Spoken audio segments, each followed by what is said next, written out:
Welcome to Courage in the Darkness with your host, Phillip Roberts. It's time to awaken America, y'all. Let's get into it. Not too long ago in America, a single paycheck could buy a home, raise a family, and even leave a little extra for a rainy day. My grandparents, and maybe yours, lived in a world where one breadwinner could support an entire household. Families ate dinner together every night, churches were full on Sundays, and communities looked out for each other. Somewhere along the way, that shifted.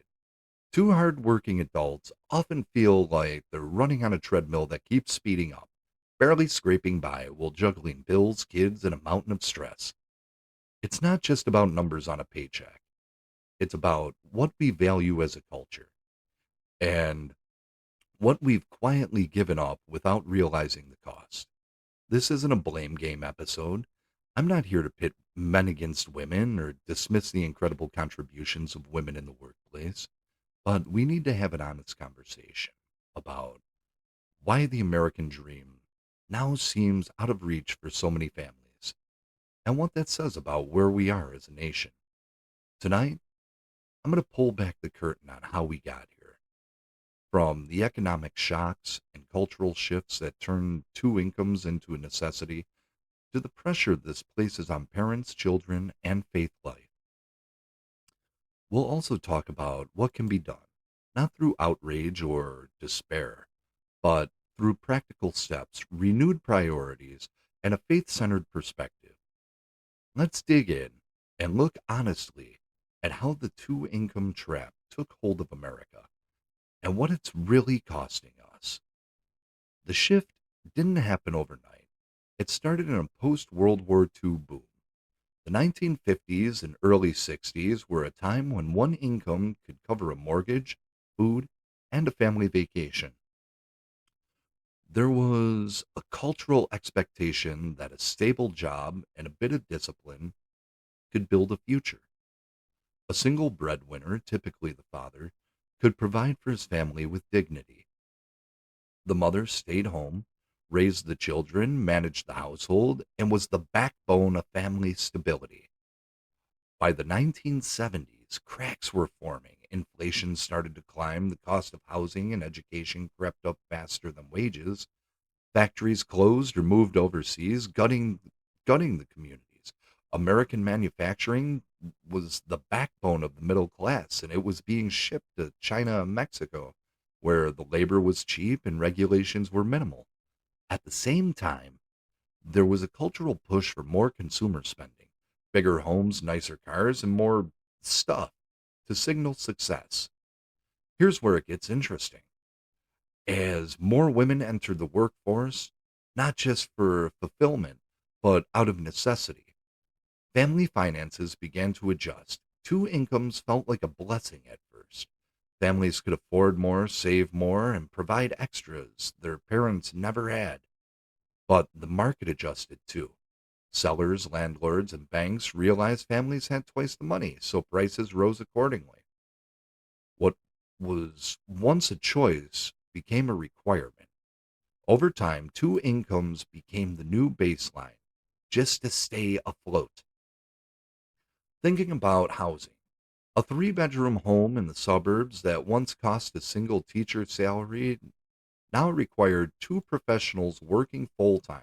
College tuition followed the same pattern, exploding in cost because families had access to more money through dual incomes and student loans. And as costs climbed, debt became normalized. Credit cards, student loans, car payments, medical bills. Families traded financial security for survival on credit. The government played a role too. Tax policies, welfare structures, and economic incentives were designed around the assumption that both parents would work. Stay at home parents lost economic value in the eyes of the policymakers. Meanwhile, corporations pushed for cheaper labor overseas while demanding more productivity from American workers for stagnant wages. And this isn't just an economic story, it's a cultural one. The family dinner table got emptier as work hours stretched longer. Churches saw attendance drop because Sunday mornings became catch up time or a second job. Kids started spending more time in daycare or after school programs than with their own parents. Not because parents didn't care, but because the system left them no choice. This cultural shift changed the way we teach our kids about priorities. Instead of building a life around faith, family, and community, we've been pressured to build around careers, income, and image. And many families, especially those in the middle class, feel trapped. They're working harder than their parents ever did, yet somehow falling further behind. This isn't nostalgia for some perfect past. The past had its flaws, but we've got to be honest about what was lost: stability, time together, and a sense of shared purpose that money alone can't replace. We traded the American dream for the American treadmill. Let's be honest, when both parents have to work full time just to keep a roof over their heads, something's got to give. And too often, what gives is the very thing family needs most: time. Think about a typical weekday for a two income household. Mom and dad are out the door before sunrise. Kids get dropped off at daycare or school early, often before they're even fully awake. They spend 8, 9, sometimes even 10 hours in institutional care with strangers raising them. Dinner is often fast food or it's microwaved because everyone's exhausted. Homework gets squeezed in between chores and maybe a little screen time. By the time heads hit pillows, there's been little real connection, no long conversations at the dinner table, no relaxed family devotionals, no chance to just be together. Children notice. They may not say it outright, but they feel when parents are distracted or absent. Teachers report more behavioral struggles and attention issues. Counselors see anxiety and loneliness, even in young kids. We're raising a generation that's materially provided for, but emotionally starved. They have the latest phones and gaming systems, but what they really want is their parents' time and attention. And spiritually, when Sunday morning rolls around, a lot of families are wiped out. Church can start to feel more like an obligation in an overbooked schedule. It's not that people don't care about faith. It's that they're so exhausted from the week that they barely have energy left for anything beyond survival mode. It's not just about church attendance, it's about what's being modeled. If kids only see faith practiced when it's convenient, they absorb that message. Training takes time and presence. But in today's culture, parents are often left with so little of either. You can't discipline your children if you're never around them. You can't pass down values and wisdom in 15-minute increments between soccer practice and bedtime. Marriage also takes a hit. Two full-time jobs means more stress, more opportunities for conflict, and less emotional energy for each other. Studies show that financial strain and overwork are among the top contributors to divorce. Even strong couples can start to feel like roommates managing a household rather than partners building a life together. Date nights become rare. Intimate conversations get replaced by logistics about who's picking up the kids or paying which bill. Another impact is community involvement. Decades ago, families knew their neighbors, volunteered at school or church, and looked out for one another. Your neighborhood was your social safety net. Now, the two income grind leaves little room for those connections. People don't know who lives three houses down. They're too busy surviving to build community. And when community ties weaken, families lose their safety net. Those relationships that used to help in hard times or keep people grounded. Here's something else we don't talk about enough: the impact on mothers specifically. Women are often carrying a double burden: full time work and the majority of household management. Despite decades of equality studies consistently showing that working mothers still do more childcare, more housework, more emotional labor than their husbands. They're exhausted, guilty, and stretched beyond their limits. This isn't what liberation looks like. And let's address the elephant in the room: daycare. We've been sold the idea that daycare is just as good as parental care, that the professional childcare workers can provide what mothers naturally provide. But that ain't true. Study after study shows that children thrive best with consistent parental attachment, especially in the early years. There's no substitute for a mother's presence. Institutional care, no matter how well meaning, cannot replace the bond between parent and child. The two income trap isn't just an economic problem, it's a spiritual one, too. It pressures families to trade presence for provision, faith for finances, and community for convenience. And many parents feel guilt they shouldn't even have to carry. They're doing what they have to do to keep food on the table. The problem isn't a lack of effort, it's a culture that tells us constant hustle is the only way to survive. Here's the spiritual reality we can't ignore: a busy life doesn't always equal a full life. If all our treasure, our time, energy, and priorities is consumed by survival in a broken system, our hearts drift. Even with the best intentions, faith becomes something we fit in rather than the foundation of our lives. To understand why so many families are trapped in the two income cycle, we need to look at the economic and cultural forces that pushed us here. This isn't about blaming parents, it's about seeing the bigger picture and calling out the systems that profit from our exhaustion. Let's start with inflation and the rising cost of living. Housing prices have skyrocketed in many markets. They've tripled or quadrupled in just a generation. Healthcare is getting expensive and it's getting worse. Childcare costs are crushing. In some states, full time daycare for one child costs more than college tuition. A home that might have been affordable on a single income 50 years ago often requires both parents to work today. Even middle class families find themselves stretched thin, paying for mortgages, utilities, food, transportation, and school fees, while hoping there's enough left over for savings. And spoiler alert, there usually isn't.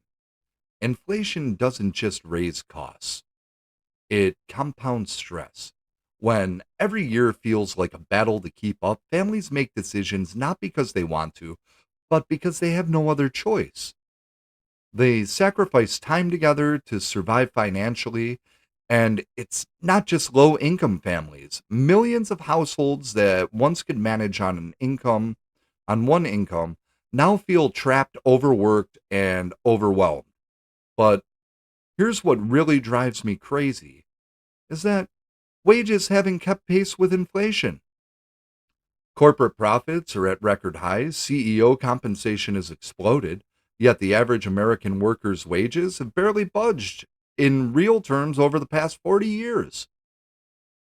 The wealth is being generated, it's just not going to working families. It's going to the executives, the shareholders, and the investor class, while the regular people work themselves to death just to tread water. Cultural shifts have reinforced this. Since the 1970s, social expectations changed. Women were encouraged to pursue careers, which can be empowering, but the narrative also framed dual incomes as a necessity and a moral good. Suddenly, being a good parent or a successful adult seemed tied to both parents working, even if the family would have been better served with one parent at home. Stay at home mothers went from respected to dismissed. Homemaking became devalued. The media and government programs subtly support this. Tax policies, social safety nets, and consumer culture create pressure to earn more and spend more. And let me be clear, I'm not saying that women shouldn't be allowed to work. That's not the point. The point is that we've created a system where they have no choice. The option to stay at home and raise your own children has been economically stripped away from most families. That's not freedom. That's economic coercion dressed up as empowerment. Technology plays a role too. Phones, social media, and constant connectivity make it harder to separate work from home life. Even after the office lights go off, emails, Slack messages, and Zoom meetings can pull parents away from family moments. This omnipresence of work blurs boundaries and chips away at what should be sacred time: mealtime, bedtime routines, and weekend family activities. You're never really off anymore. Work follows you everywhere. Another factor is changing workplace culture. Many companies expect long hours, constant availability, and relentless productivity. A parent working from home may technically be present, but often still feels distracted by work obligations. The expectation that families must constantly earn and produce creates stress that trickles down to children, who may feel emotionally neglected even in the same room. Corporate America has figured out how to squeeze more productivity out of fewer people. They've normalized the 50, 60, 70-hour work week. They've made hustle culture seem admirable instead of exploitative. And they've convinced us that work life balance is a personal responsibility rather than a structural problem they've created. The shift also impacts faith life. When work dominates schedules, church attendance, youth group involvement, and family devotion time take a back seat. If parents don't have time or energy to model faith consistently, children may grow up without grounding in spiritual truth. We're raising a generation that doesn't know scripture, doesn't understand Christian values, and doesn't have a relationship with God. Not because the parents don't care, but because they literally don't have time to teach them. It's important to note that these economic and cultural pressures don't exist in isolation. They feed each other. Higher costs push parents to work longer hours. Longer hours limit time for family and faith. Limited family time affects children's development and spiritual grounding, and the cycle repeats, often without parents even realizing how trapped they are. Now, consider policy decisions and corporate influence. Wages for many working class Americans have stagnated for decades, while costs for essentials like housing, healthcare, and education have skyrocketed. Government programs often target assistance in ways that unintentionally encourage two incomes: child care subsidies, tax breaks for working parents, and employer incentives. They're subsidizing the problem instead of fixing it. Meanwhile, corporations market convenience, debt, and consumerism, keeping families dependent on money, schedules, and endless work hours. They want you tired, distracted, and consuming. They profit from your exhaustion, and the government enables it through policies that benefit corporations over families. Here's what really gets to me. We've got a tax code that punishes single income families. A married couple with one earner making $100,000 a year pays more in taxes than a married couple with two earners making $50,000 each. The system literally penalizes the choice to have a parent at home. That's deliberate. That's policy designed to force both parents into the workplace. All these forces together create a system where it feels impossible to thrive as a single income household. Families aren't failing morally. They're navigating a structure stacked against one parent earning. And yet, it's worth asking, is survival enough? Or are we sacrificing something deeper? Time with our children, community engagement, spiritual growth, and family cohesion just to keep up with the system? The key takeaway is that this isn't just a financial struggle, it's a cultural and spiritual one. If we want to reclaim family life, we have to understand these pressures fully and be willing to call them out. We need legislative reform. We need tax policies that support single income families. We need to push back against corporate exploitation. And we need to rebuild a culture that values motherhood, fatherhood, and family stability over GDP growth and corporate profits. So now that we've unpacked the pressures of pushing families into the two income trap, let's turn to solutions. These aren't abstract ideas, they're practical steps parents can take to reclaim time, strengthen faith, and restore balance in their homes. It won't be easy, and it requires sacrifice, but it's possible. First, let's talk about intentional budgeting. It's not glamorous, but understanding where every dollar goes is the first step to independence. Families who track income and expenses can often find areas to cut back. Unnecessary subscriptions, frequent dining out, or oversized housing costs. Do you really need that $1,500 mortgage, or could you live in a smaller home for $900? Do you need two car payments, or can you drive used cars paid in cash? Small changes can free up funds, allowing one parent to consider staying home or working part time without plunging the family into financial instability. And let me be honest, this requires sacrifice. You might have to drive an older car, you might have to skip vacations for a few years, you might even have to say no to things your friends are doing. But what's the alternative? Working yourself to death while strangers raise your kids? That's not a life. That's slavery with a salary. Next, consider lifestyle simplification. Consumer culture pushes us to spend more to feel successful. But living below your means isn't just about money, it's about freedom. Choosing smaller homes, fewer gadgets, and simpler routines can reduce the need for dual incomes.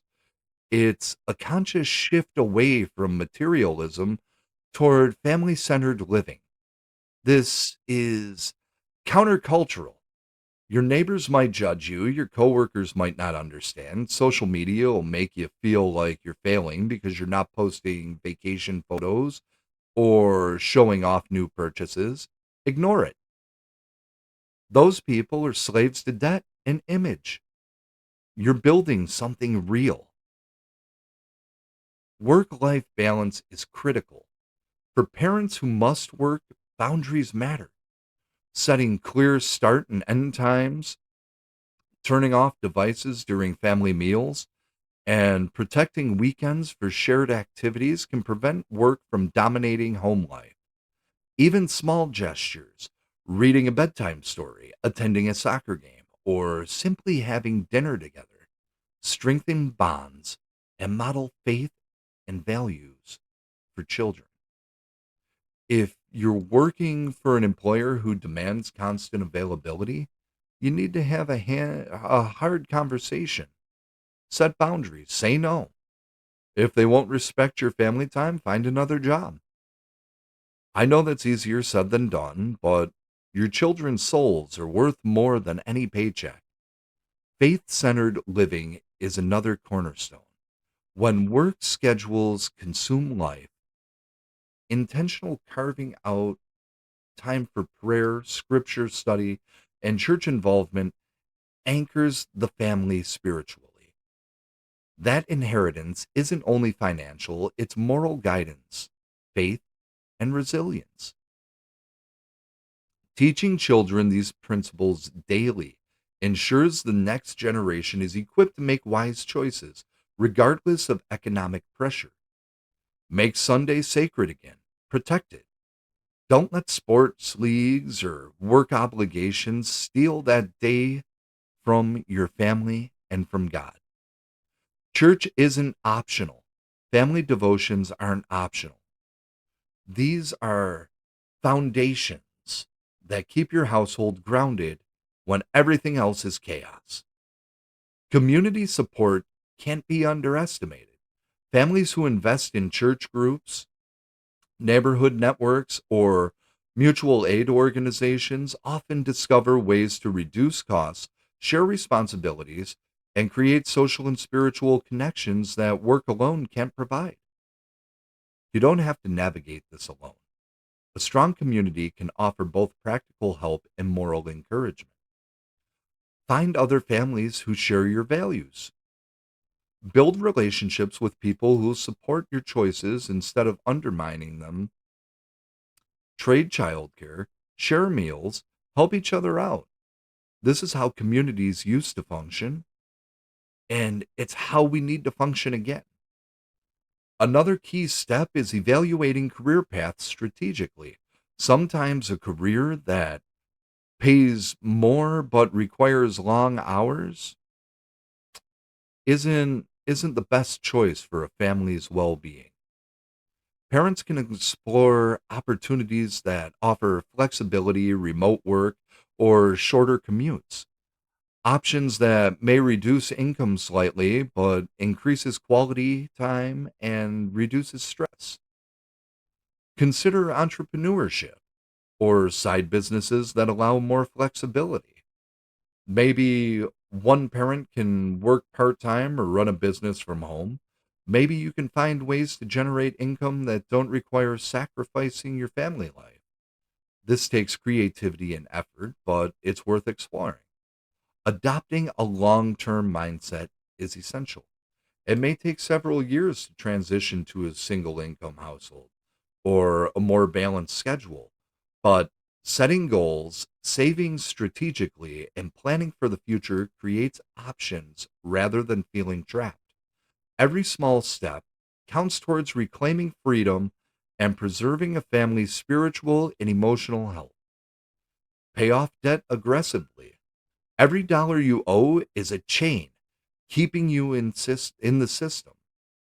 Credit card debt, car loans, student loans, these are tools of enslavement. Attack them with intensity. Live on rice and beans if you have to. Freedom is worth temporary discomfort. Finally, open communication within the family is vital. Discussing finances, responsibilities, and values openly helps children understand the family's choices and fosters maturity. It also ensures both parents are aligned in priorities, making it easier to sacrifice together without resentment. Your kids need to understand why you're making different choices than their peers' families. Teach them about debt, about priorities, about what really matters in life. They might not appreciate it now, but they will when they're adults. The underlying principle here is choice, true choice. When families are financially and spiritually anchored, they can make decisions that prioritize faith, children, and quality of life over societal pressure or material accumulation. It's not easy, but it's possible, and it's worth it. As we wrap up, it's worth reflecting on the bigger picture. The two income trap isn't just a financial problem, it's a cultural and spiritual one. When families are stretched too thin, children miss out on guidance, faith, formation, and the kind of everyday mentorship that shapes character and resilience. Reclaiming the family life isn't about rejecting work or ambition. It's about choosing priorities that honor God, protect children, and build generational stability. That inheritance isn't only financial, it's the wisdom, values, and faith that get passed down when parents intentionally invest time and presence into their children. The ripple effects are profound.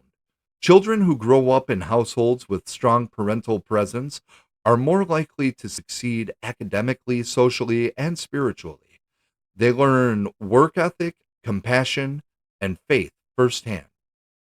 When parents model balance and integrity, those lessons become part of the family legacy, impacting not just the immediate generation, but generations to come. Think about what you're actually building. Are you building a career?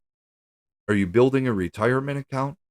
Or are you building human beings who will carry your values forward? Your children are your legacy. Your grandchildren will be shaped by the choices you make today.